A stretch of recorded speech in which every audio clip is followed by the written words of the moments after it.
अस्सलाम वालेकुम students, welcome to chemistry सीखो। केमिकल काइनेटिक्स की ये 7वीं वीडियो है और इस वीडियो में हम लोग डिस्कशन करने जा रहे हैं ज़ीरो ऑर्डर काइनेटिक्स या फिर ज़ीरो ऑर्डर रिएक्शन के बारे में, या वो उन रिएक्शंस के बारे में जो ज़ीरो ऑर्डर को फॉलो करते हैं। इस वीडियो में हम लोग ज़ीरो ऑर्डर से रिलेटेड सभी चीज़ों को स्टडी करेंगे, जैसे कि इंटीग्रेटेड रेट लॉ, साथ ही हाफ लाइफ, फुल लाइफ। उसके अलावा कुछ एग्जांपल्स भी देखेंगे हम ज़ीरो ऑर्डर काइनेटिक्स के, और इसमें कुछ ग्राफिकल रिप्रेजेंटेशन भी होगी ज़ीरो ऑर्डर काइनेटिक्स की। तो वीडियो को एंड तक देखिएगा ताकि पूरी बातें आपको समझ में आ सके, और अगर कोई डाउट या कोई क्वेश्चन फिर भी रह जाता है तो कमेंट सेक्शन का यूज़ कीजिएगा। तो चलिए शुरू करते हैं हम लोग ज़ीरो ऑर्डर काइनेटिक्स के बारे में, ठीक है। तो ज़ीरो ऑर्डर काइनेटिक्स में हम ऐसे रिएक्शंस की बात करते हैं जहाँ पर n यानी ऑर्डर जो होता है वो क्या होता है, ज़ीरो होता है, ठीक है।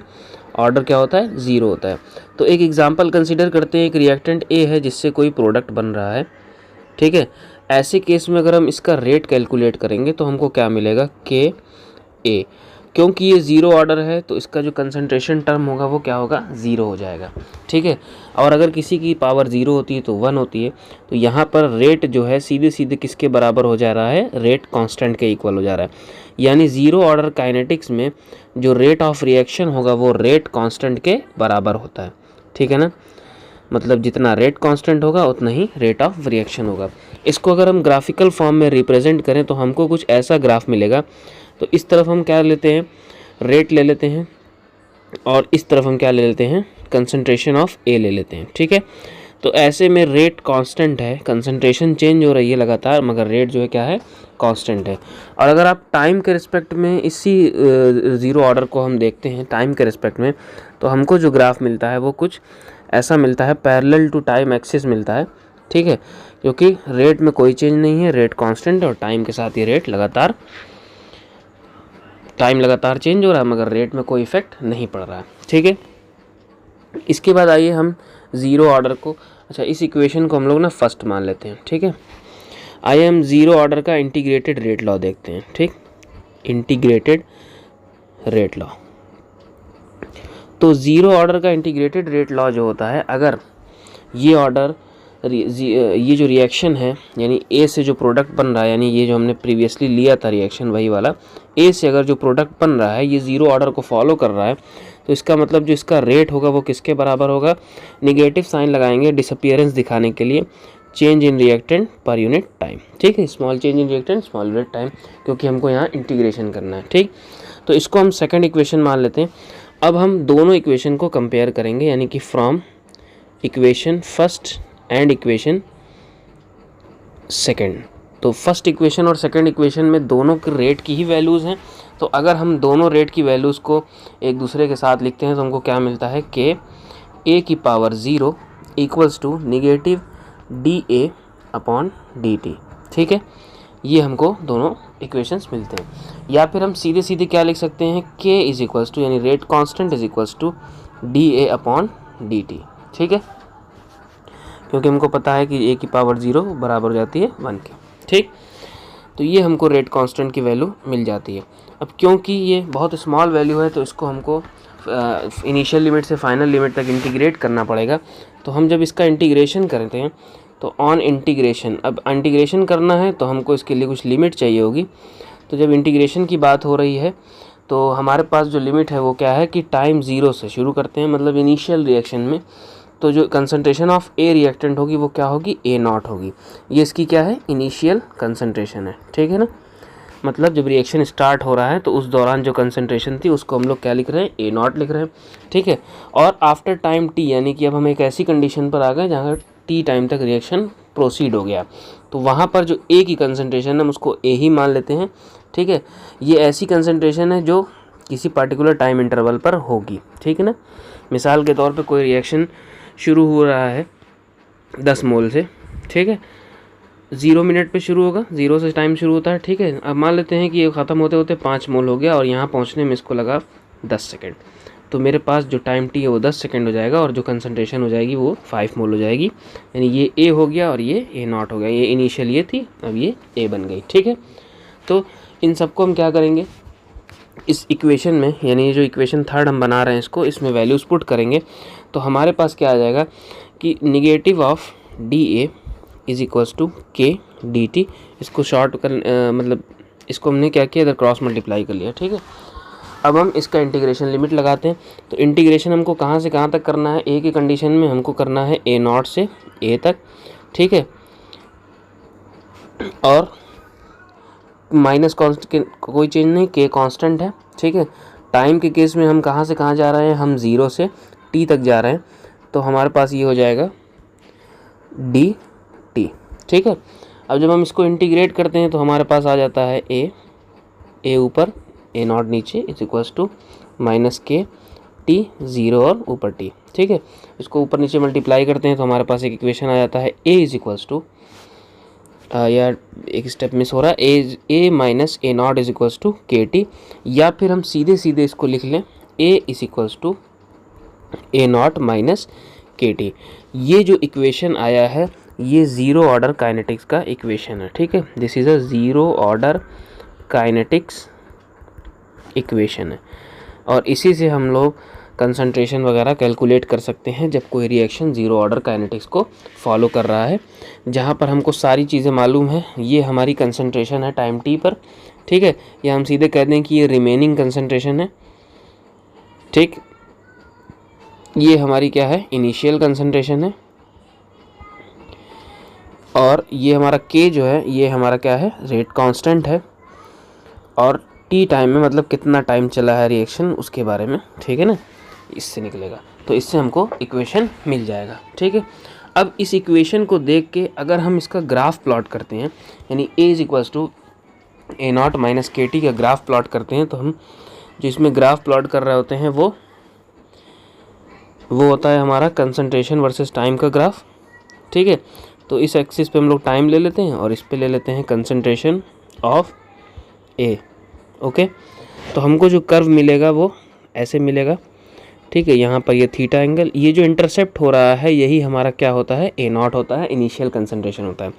टाइम के साथ धीरे धीरे कंसंट्रेशन ऑफ ए डिक्लाइन करती है। इसमें जो हम स्लोप कैलकुलेट करते हैं तो हमको क्या मिलती है, tan थीटा, या फिर हम निगेटिव के लिख सकते हैं इस स्लोप को।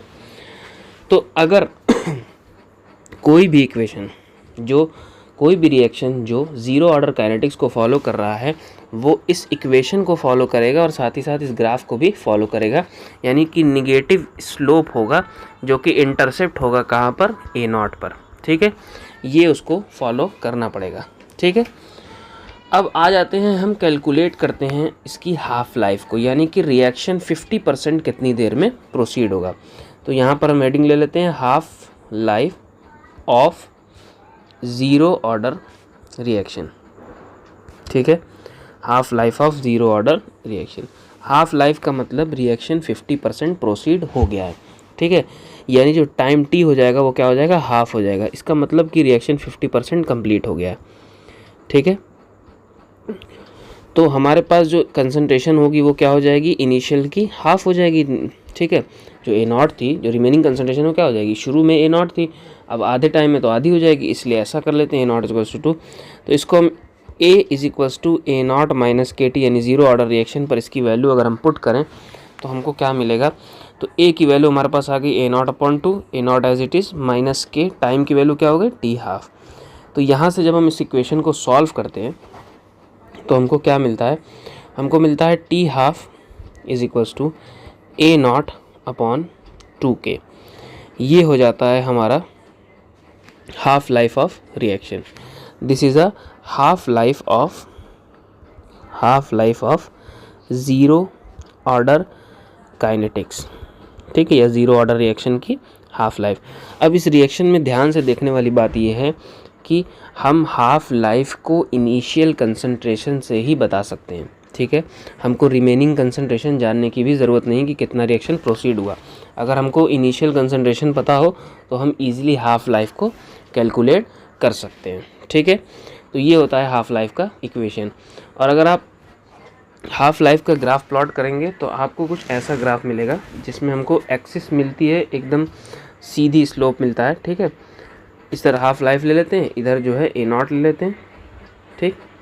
तो हमको जो कर्व मिलता है वो कुछ ऐसा मिलता है। यहाँ पे ये थीटा होता है, जहाँ पे स्लोप जो होता है किसके बराबर होता है, 1/2k के, ठीक है। तो ये हाफ़ लाइफ का ग्राफ होता है। ठीक, एक्चुअली में हाफ़ लाइफ का ग्राफ जो है हमारा बोर्ड लेवल पर्सपेक्टिव पे नहीं है, बल्कि ये कॉम्पिटिटिव एग्ज़ाम्स में इस ग्राफ की ज़्यादा यूज़ होता है। ठीक है, बोर्ड में इतना ग्राफ का कोई वो नहीं है, खाली इक्वेशन से मतलब है। ठीक है, लेकिन फिर भी आप दोनों बातें जानते रहें तो बेहतर रहेगा। इसके बाद हम लोग कैलकुलेट करते हैं इसी रिएक्शन की फुल लाइफ या फिर लाइफ टाइम। ठीक है, life time of zero order की अगर आप लाइफ टाइम कैलकुलेट करेंगे, यानी कि कितना देर लगेगा रिएक्शन को 100% कंप्लीट होने में, 100% कंप्लीट होने में, तो यहाँ पर जो चीज़ें हमको लेनी पड़ेंगी, पहले तो t = t 100 हो जाएगा, क्योंकि यहाँ रिएक्शन 100% कंप्लीट हुआ। तो जो रिमेनिंग कंसंट्रेशन है वो क्या हो जाएगी, 0 हो जाएगी। ठीक, क्योंकि अब रिएक्शन पूरी तरह से प्रोसीड होकर ख़त्म हो गया, तो अब हमारे पास कोई कंसंट्रेशन नहीं बची है। तो ऐसे केस में जब हम A = A0 - KT में वैल्यू रखेंगे, यानी ज़ीरो ऑर्डर के रिएक्शन में वैल्यू रखेंगे, ज़ीरो ऑर्डर रिएक्शन के इक्वेशन में अगर हम वैल्यू पुट करेंगे तो हमको क्या मिलेगा, A की वैल्यू 0, तो A0 - KT 100 कर लेते हैं। ठीक है, तो T 100 सीधे सीधे किसके बराबर हो जाएगा, A0/K के बराबर हो जाएगा। मतलब फुल लाइफ में भी इनिशियल कंसंट्रेशन से हम निकाल सकते हैं। ठीक है, तो हमको फुल लाइफ इस इक्वेशन से मिल जाएगी, इस वाले इक्वेशन से, और हाफ लाइफ जो है इस इक्वेशन से मिल जाएगी, और हम इस तरह से दोनों को कैलकुलेट कर सकते हैं। ठीक है, इसके अलावा इसमें अगर हम एडिशनल बात करें तो यूनिट ऑफ ज़ीरो ऑर्डर की यूनिट की अगर हम बात करें तो हमने प्रीवियस लेक्चर्स में यूनिट निकालने का तरीका बताया था कि हमारे पास एक फार्मूला होता है, मोल पर लीटर 1 - n सेकेंड इनवर्स, ये हमारे पास इक्वेशन होता है। ठीक है, इसी से हम लोग यूनिट निकालते हैं। तो यहाँ पर हमारे पास n की वैल्यू क्या है, 0 है, तो सिंपली ये जो यूनिट हो जाएगी ज़ीरो ऑर्डर के लिए जो यूनिट हो जाएगी वो क्या हो जाएगी, मोल पर लीटर पर सेकेंड। ठीक है, तो ये हमारा यूनिट हो जाती है। अच्छा, इसके अलावा कुछ एग्जांपल्स देख लेते हैं जो जनरल एग्जांपल्स हैं इस इक्वेशन के।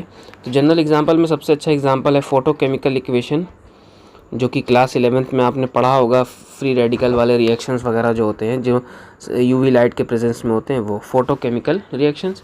इसके अलावा इसका एक और अच्छा एग्जांपल है बायोलॉजिकल में एंजाइम कैटालिसिस रिएक्शन, जो एंजाइम कैटलिस्ट की तरह बिहेव करती है, जिससे रिएक्शन जो है बायोलॉजिकल रिएक्शंस प्रोसीड होते हैं जल्दी जल्दी, वो। इसके अलावा अगर हम बात करें तो डिसोसिएशन ऑफ गैस का डिसोसिएट होना, dissociation of gas on solid surface के ऊपर। ठीक है, ये सारे जो होते हैं क्या होते हैं, एग्जाम्पल होते हैं किसके, ज़ीरो ऑर्डर काइनेटिक्स के। ठीक, तो ये था हमारा ज़ीरो ऑर्डर काइनेटिक्स का कंप्लीट डिटेल। ठीक है, जिसमें हमने सारी चीज़ों को देखा, जैसे कि हमने सबसे पहले उसका इक्वेशन डिराइव किया, जो कि होता है A = A0 - KT। सबसे पहले हमने उसका इक्वेशन देखा, A = A0 - KT। देन उसके बाद हमने उसकी हाफ लाइफ कैलकुलेट की, जो कि आती है हमारे पास A0/2K। हमने फिर उसकी फुल लाइफ कैलकुलेट की, यानी T 100 कैलकुलेट किया, जो कि आता है A0/K। उसके अलावा उसकी हमने यूनिट की बात की, जो कि होती है mole litre inverse second inverse. तो इस वीडियो में यही 4 इंपॉर्टेंट बातें हमने डिस्कस की हैं। तो ये हमारा वीडियो का एंड है। अगर वीडियो पसंद आई हो तो लाइक कीजिएगा और भी स्टूडेंट से शेयर कीजिएगा, ताकि थोड़ा सपोर्ट हो सके। उसके अलावा नेक्स्ट वीडियो में हम लोग डिस्कस करेंगे फर्स्ट ऑर्डर काइनेटिक के बारे में, और साथ ही साथ हम लोग एक सेपरेट वीडियो में स्पेशल केस देखेंगे। अगर हमारे पास कोई ऐसा प्रोडक्ट आ जाए, जैसे मिसाल के तौर पे अभी हमने सिंपल रिएक्शन लिया है A से प्रोडक्ट बनना, कभी कभी ऐसा ज़रूरी नहीं, कभी कभी ऐसा भी हो सकता है कि 2 हमारे पास आ जाएं रिएक्टेंट्स, या फिर नंबर ऑफ़ मोल्स के कुछ रिएक्टेंट्स आ। जैसे हमने कहा कि यहाँ पे हमने सिंगल 1 मोल लिया था ना, मान ली 2 मोल आ गया, 3 मोल आ गया, 4 मोल आ गया, तब क्या करेंगे। तो इन केसेस को भी हम लोग एक सेपरेट वीडियो में डिस्कस करेंगे। तो थैंक यू फॉर वॉचिंग।